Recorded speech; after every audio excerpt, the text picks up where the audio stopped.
I chose to stop because I didn't feel like I was taking the next step. I didn't feel like I was taking it seriously enough to get to that next step.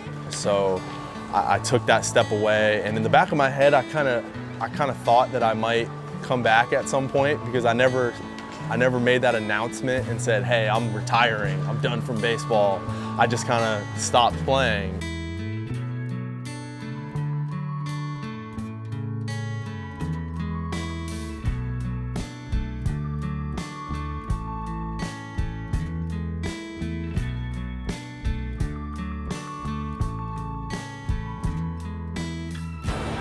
The first year I was still working out. The next year and a half, I didn't work out at all. I kind of let myself go in a sense.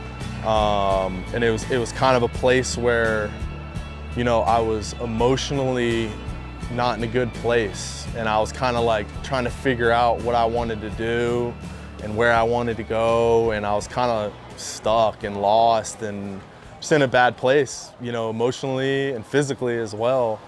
And once I started my own business and I left the corporate job, that's really where I started kind of soul searching and trying to ask myself, like, what do I want to do? What do I want my impact to be? You know, and for me, it was I want to influence young players, and I want to build my own brand to do that, to help as many kids as possible, not just help people in one place. Being an entrepreneur that's what it's like. It's tough. There's ups, there's downs. You know, you deal with a lot of failure. It's a learning process, and it was something that was completely new to me. I'd never run a business. I'd never owned a facility. I really hadn't even done that many lessons or taught that many kids before. And so it's a process of just having to figure it out. And, you know, for me, I'm a person that when I don't know how to do something, I'm gonna teach myself how to do it. Like, I was like, all right, you know, we need a website. I can't pay somebody to make a website, so I learned how to build websites. You know, I don't really know how to run a social media, but I learned. All those things that I think could help the business, I kind of just took it upon myself to learn how to do it and try to, you know, take our business to the next level. He's still learning. He's been out of baseball for 3 years, so he's still learning every day. Every outing he's out there, he's learning how to throw his pitches better, how to throw in this league and other leagues, because he was out of baseball for a while. So, you know, he might be 30 years old, but as a baseball player, he might be like 24, 25. But, you know, he's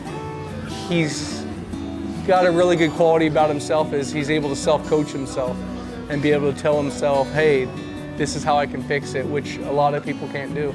I kind of found my identity as a coach and the way that I wanted to teach kids, and I was having success, and I had probably 20 to 25 guys that I work with that end up signing to go play in D1 college. So that happening is one of the most fulfilling things for me, seeing a kid that I work with achieve his dreams and see him, you know, go play at a big school in college.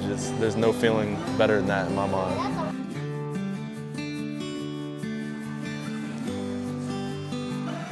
Baseball's been taken away from him, and now he gets a second chance to come back at it. A lot of times you learn from the mistakes that you made previous, and it makes you a more intelligent, more experienced person on that side of not letting the small things bother you as much.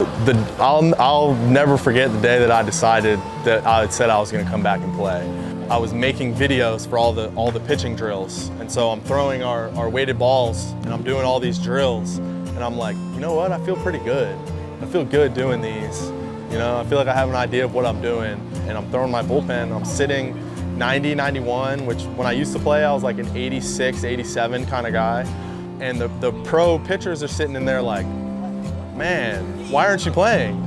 And after that day, I was like, I have to. I was like, I can't not. Because you know, I was getting older, and I'm at the point where, hey, why not go give it another shot? You know, what can I lose?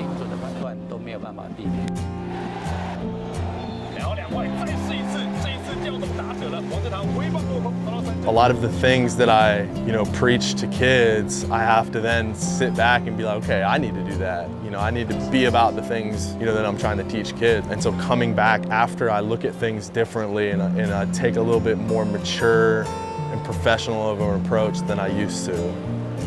You know, you're riding the wave and the roller coaster of the game. I always say it's a roller coaster. There's ups, there's downs, And it's like you don't want to ride that emotionally and physically. You want to try to stay constant in your routine and just understand that the ups and the downs are gonna happen, and you gotta get through the downs and try to ride the highs.